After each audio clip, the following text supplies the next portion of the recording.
everybody, welcome to CresTV, your regular roundup of all things Crestron and what's going on in the UC industry. Happy New Year, it's 2023 and we are back in the saddle doing regular updates for you of what's going on. And I've grabbed a guest, someone I passed at UC Expo actually last year, and I grabbed him by the collar and said, it was the first time we met in person. We'd done a million video podcasts together previously in previous lives, but never actually met. And then secondly, I was like, hey, would you come on CresTV? And he said, yeah, sure. So in that, let's bring out Irwin Lazar from Washington, D.C. and Metrigy. Irwin, how are you doing? Happy New Year.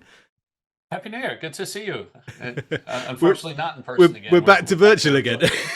It was that kind of. You were doing a talk, I think, at UC Expo, weren't you? I think we were kind of. You were literally. I was like, it's you. You were then running off to stage.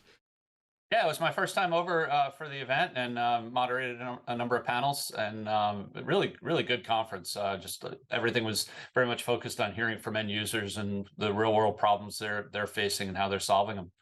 And we were mentioning actually before I pressed the record button that there's a version of that now in North America, and you're doing some stuff for that, isn't it? Is it UC Expo, or is it called UC something else? Yeah, it's called UCX USA. It'll be in September in Austin, Texas.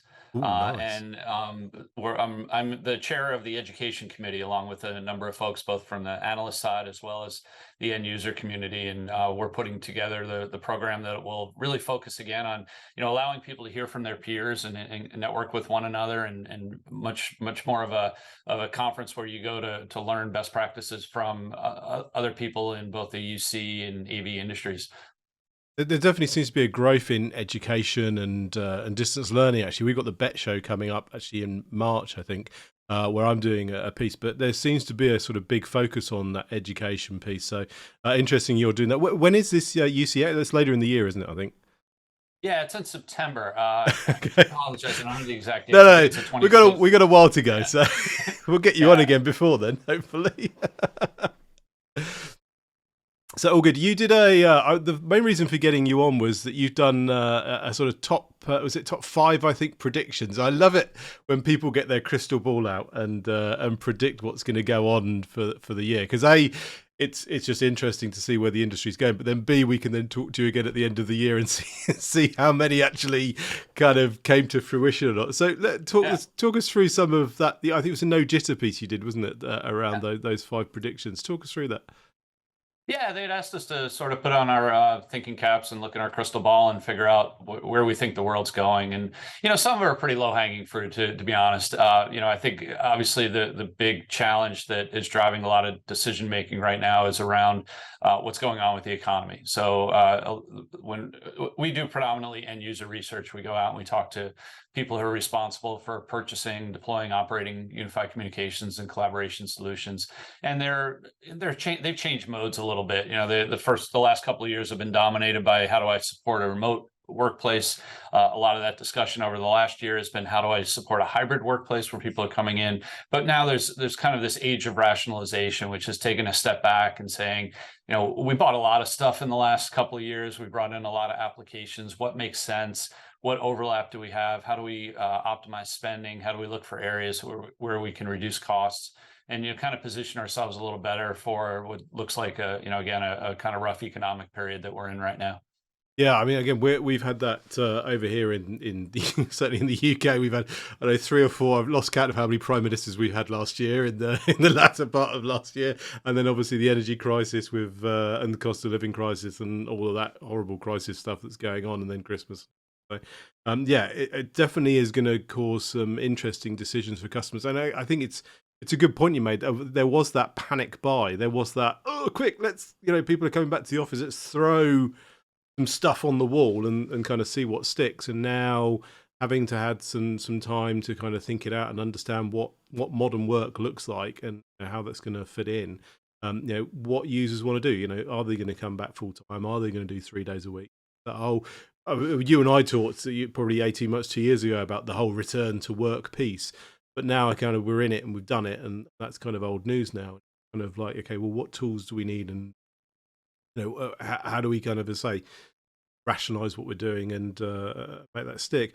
You also talked about consolidation of technology and companies as well. I think in one of them as well. Again, where do you see that? Is there going to be sort of more acquisition? Do you think in the industry? Is people going to be shrinking down and buying up the smaller players and such like? Yeah, we've entered a different age in terms of valuation of companies in this space. We saw just massive increases in the early part of the pandemic as companies embraced, tools like Zoom and WebEx and other ones that are out there.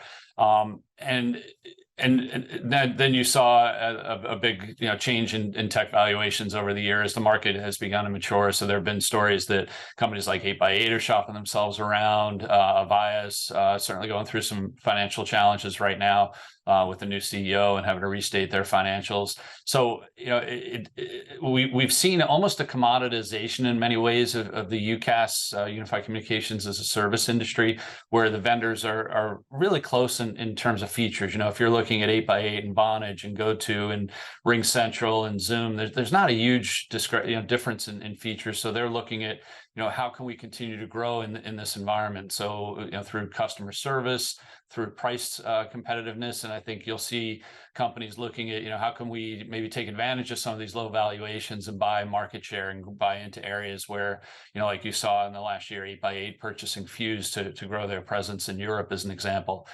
So given where the valuations are, some of these companies, they become really attractive acquisition targets. So I expect you'll see further consolidation over the next year, whether it's companies that just haven't been able to achieve the growth that are looking to sell and get out, or companies that still have a large cash flow positive operating model where they can go and pick up some of these low valued companies and expand both product portfolios as well as global reach. Yeah, it's a really interesting point.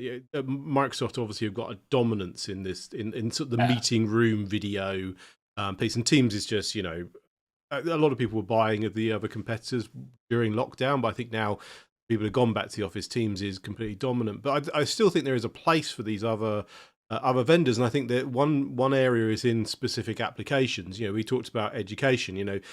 For a vendor to go and put their hat in and say, we're going to go all in on education and make something more specialized or more specific towards a certain vertical, whether it be, more kind of this kind of stuff, studio recording, streaming kind of thing versus education specific or, healthcare specific. And I think there's certainly some verticalization that those other companies could go and actually kind of double down on and focus on. And again, Microsoft is just great at the kind of cookie cutter, one size fits all, for everything. But actually, there are those niche applications where the other vendors could actually make some real differences. Yeah, certainly in contact center, it's more of a horizontal than a vertical is where you see a lot of the vendors putting a lot of their R&D effort, product development effort, and so on. And then trying to figure out, how do you play in that Microsoft ecosystem? So, direct routing and Operator Connect are still attractive areas. If you look at, as an example, a company like RingCentral that has a very robust direct routing offering that can go to customers and say, if you're a Microsoft Teams user for meetings and messaging, and you want to even take advantage of the Microsoft Teams feature set for calling, we can provide your PSTN connectivity. And oh, by the way, if you have users for whom the Microsoft feature set isn't sufficient, we can still support you with our full UCaaS offering. So you see a number of the UCaaS providers trying to play in that space. But yeah, I think everyone's trying to figure out, where they fit in that Microsoft ecosystem, and then where can they offer additional value in areas where Microsoft isn't really playing right now. The other interesting point in your crystal ball predictions was around security. I think that was the other. There was that whole piece that there was that mad sort of frantic dash of like we just get anything working. Don't care what it is, just get anything. Webcam, USB, bring your own device, whatever it is, just get it working. And again, now we've had the time and everything's back up and running again. That whole security. Again, talk us through how you think that's, because I think you said it was going to be more front and center as security first rather than, we'll worry about security later, don't have to worry about that. Yeah, we published a study in late 21 that we asked organizations, do you have even a formal security policy around unified communications and collaboration? And it was in the low 30% range of people who have even put together any kind of security approach. And when you dug into, well, what's part of that? What does that entail? It was still very much focused on voice security, preventing against toll fraud and SIP registration attacks and so on. But now you've seen, like you said, that this massive growth in the number of applications, whether it's video apps, whether it's note taking and content sharing applications, virtual whiteboard, et cetera.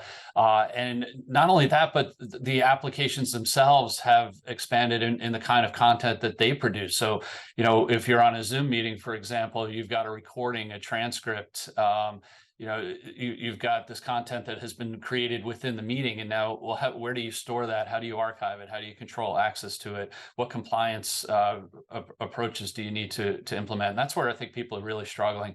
We had here in the U.S. Last year, the Security and Exchange Commission, which regulates our financial markets, issued a massive fine to a number of financial firms because they found that employees were going out and using WhatsApp to communicate both with each other and with customers. There was no archiving, no compliance. It's encrypted.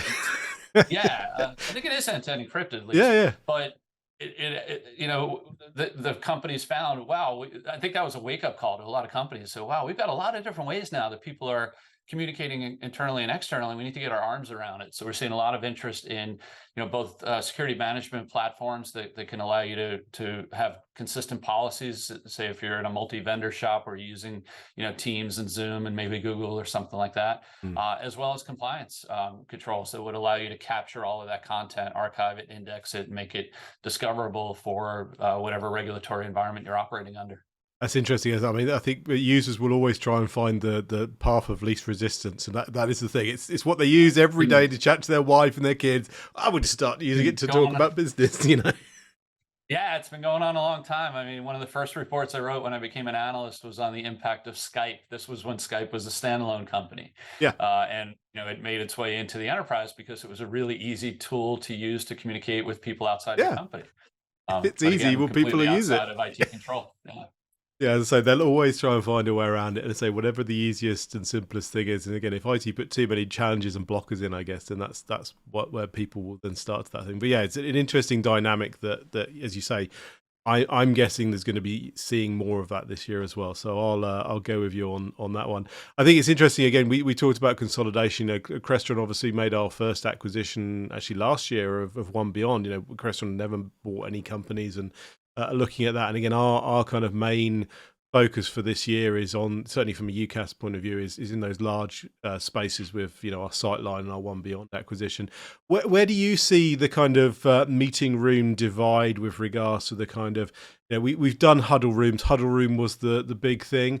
There's lots of these kind of low cost solutions out there, and bring your own device for the smaller rooms. But how do customers look at those sort of more larger, more complicated spaces where they need more dedicated kit? Yeah, I think the design paradigm has changed. You used to design for room to room.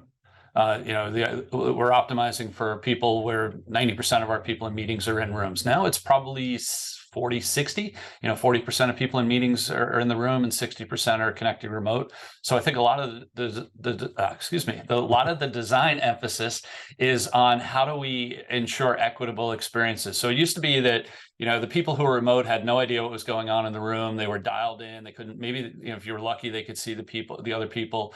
But now the people who are remote are chatting with one another in the meeting chat. They're sharing a virtual whiteboard. The people who are in the room don't see any of that. And so they're almost at a disadvantage. And then the people who are remote can't necessarily see the people in the room very well, especially if they're, larger rooms where you might have people not facing the camera, sitting around a large table, that bowling alley effect that I'm sure we've talked about in the past. So I think if I'm responsible for designing meeting rooms, I'm looking at how do I ensure that everyone is visible equally, so in multi-camera systems like you talked about, and how do I have a touch screen capability in that room, so if I want to ideate and share content, I'm not sitting there with people in the room on a dry erase whiteboard sketching out their notes where the people who are remote cannot see that. And then also, how do I They'll take a photo on their iPhone and they'll WhatsApp it to everybody, won't they? Exactly. Yeah.